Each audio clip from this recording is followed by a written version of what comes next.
perform on it, but it's not as clear-cut, especially in the early start of the game. Yeah, building around a carry while you want to, play to the early game power spike of a Jawhead and a Hanzo while investing in a Sicilian. It's a little too much you want to do in a single lineup. So that's where that's coming from. While Team Falcons, it's very down the wire. You know what I mean? It's like when they go wrong, they can really bounce back. But I don't know how they snowball just yet. I also do not want to call it as easy a win for them. But one thing is true. This is the never-ending rivalry, and it ends now. Savero gets hit with a shadow kill, and Kyle TZ gets one. And that's why the Moscow pick was really, really, really good, right? I mean, what can a carry do when an early game Hayabusa with that much base damage and that much kill pressure in the early portion of the game is jumping at you? Gideon already said it. You just pray. And I don't think he prayed enough because... Yeah, they have no allies. Like, that's step two. Step two is you hope you have allies next to you so you can share the shadow kill. Now, Annabelle jumping in, point blank, Kinjutsu, Kyle TZ with the, again, arguably better mobility spell in the quad shadow, stopping the engagement. This is literally the performance that we were expecting from Kyrie on the Fanny in game number 2, and he's been able to do it really, really well. You can even see from his emblems, there's a lot more emphasis on, neutral, objective take, jungling. There's also a little bit more, just additional damage as well as attack speed as well coming in from this man. And how do they work around it? Oh, few though. Uh-oh. That's the superior range coming into play. I don't think Few was ready for it either. But now, up top, Turtle already started. Looking for an engagement. Sanguine Claws compromising Team Falcons' engagement. The split early on. And now the ride, the flicker! Ryota displaced, jumping into the skies! Slam dunking on dudes! Down goes Ogwin, but so does Ryota. And now Flapty's gonna get popped here. Not enough healing just yet. Wait, the Sky Kings come back. Oh, yeah. They strike back. Kyle TZ is in the vicinity. Is he looking for a cheeky steal? Yeah, and he doesn't get it. Kyrie with a sharp retribution. I think this is a smart way to approach the early game. ONIC should just isolate Savero, make as much trouble elsewhere, and then go from there. I guess that's the plan, right? Maybe in terms of kill pressure, maybe in terms of pickoffs, Team Falcons has a say in it, especially with how aggressive Kyle TZ has been playing. He's at 2-0-0 at the moment, but when it comes down to these, these neutral objective takes, these 5v5s, it looks like ONIC have a lot more tools to play around with, especially now that we're in the 3rd minute of the game. Flap TZ and Ryota, what do you think about this Glue versus Phoveus lane? I think it's a lane where they just both want to get out of there. Whoever gets out first is happy, and then they're just waiting for the next fight. Like, that's the story of that lane, and that's why you'll rarely see them there. You'll rarely see them fight against each other actively because they want to keep their kit for the actual engagement. So yeah, it really starts in mid. It really starts with Ogwin, with Keyboy, and of course, what kind of ults and resources the junglers are willing to give up on and spend to get that advantage. That's why it's not so clear-cut who's in the lead. The turtle was scored by ONIC, yes, but the fights are still easier picked by Team Falcons. Absolutely, and even in terms of, gold or economy, ONIC doesn't hold a lot more over Team Falcons either. You can even say it's non-existent at this point, plus 90 only in gold for the first 4 minutes of the game. We're seeing Falcons trying to look for something else on the map, doesn't quite find the right opening, and starts to rotate elsewhere.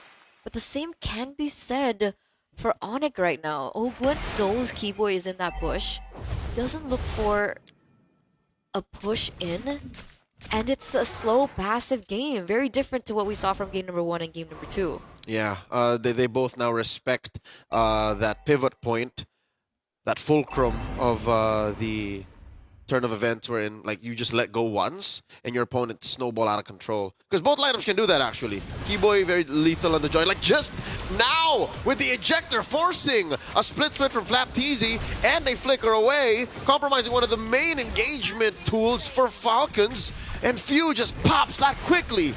Oh, Ogwin also needs to be very careful with his positioning right now. There is still damage coming through. Ryota jumps back in. Infernal Pursuit. Ogun wasn't have any of it. Again, the sustainability on this Kalia doing work. Now this is a turtle still standing, approaching half health. Ryota pushing them all back. Zaman Force dropped in by Savero, dealing a lot of damage. Actually, it's from Marco. Savero pops him though. Oh dear God!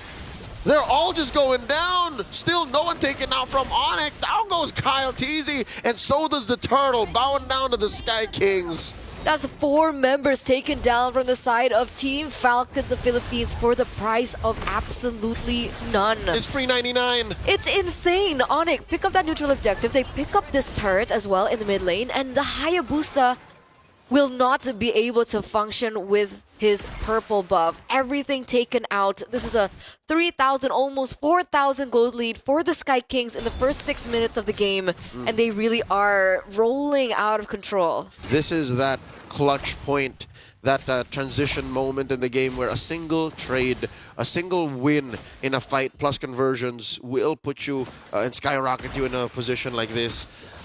I guess Falcons, they were just waiting for a perfect engagement. ONIC did not give it to them. They took down the elements or the singular parts of their fight faster and dismantled them even before they can get into position. So now, ONIC want to do that again. They're using Keyboy, they're using Ryota to force something out of Team Falcons. Absolutely, absolutely. And oh, wait a second, Flap Teasy. And now the jump in. Oh, look at the damage brought out by ONIC. Tsunami Slam already spent in by Ogwin. The flicker only really used to reposition. The grab on Keyboy. Might have been the wrong target. He doesn't mind. The Feast of Bats on Sans keeping him topped up. Down goes Flap. Nothing from Falcons. Nada, zero. I need another word in a different language. That was a gratis kill. That was a gratis kill. That Or was kill gratis. That was a free kill, ladies and gentlemen. 4,000 gold lead for ONIC. And if we saw the items earlier on as well, Kyrie is so ahead right now. Even in terms of XP, he's sitting at 12. Oh my God, 503. Exactly, 503, 12, 2 levels up of Kyle Teasy. So Almost even in 2,000 these neutral gold. objectives, it's going to be so different. Exactly. Oh my God. 2,000 gold lead, ladies and gentlemen, for Kyrie. I think this is the first time I've seen Kyrie on the Hanzo. And this is the performance we're looking for. Yeah, this is the MPL ID staple because this is a hero that is picked often in your region. Tsunami Slam on one, catching on to the Eternal Guard. Keyboy very low. Salmon forced by Marco, dancing around. Ryota falls. And that's 3 members of ONIC pushed out of the turtle pit, still standing. They've been holding this turtle overtime. He wanted to turn to a lord 10 seconds ago. Yeah, I don't think that was the best of engages coming from ONIC, and that's going to be a free turtle given over to Team Falcons. Well, technically not free. They traded 2 members from the side of ONIC for it. But this is the clapback we're seeing again from Team Falcons. ONIC have to be careful with these engages because, again, having the Kalea on the side of Oakwood does give them a lot more leeway to work around in these team fights. Meanwhile, Kyrie goes back in. All right. Dashing away, slashing away, forcing Super Marco to back off. That's what a farmed out Hanzo is capable of. Again, he's currently sitting at what? 3 items. That's his trinity, which is basically a marksman trinity. Yeah. It's Corrosion Scythe, Golden Staff, and the DHS for Kyrie. And speaking of the Holy Trinity, it looks like Savero is on his as well, already with the 3 items up. And it seems like they are ready now for more damage. I think in the earlier team fight, Savero did not have the DHS just yet. Yeah, no. It's basically a copy-paste build. Like, Kyrie, what are you building? Oh, Yours. Same. So that's the kind of damage they're putting out. It's real and physical. Now Flap Easy forced to use a split here. He's scared of ghosts. Rides the actual body. Pulls him out. But where's the clapback? Where's the follow-through? Shadow kill spent in by Kyle Teasy. But Kyrie has taken Flap Teasy to a place he's never been. So far away from home, the Filipino cannon is going to get popped. Oh, and even Flap Teasy also gets taken down, right?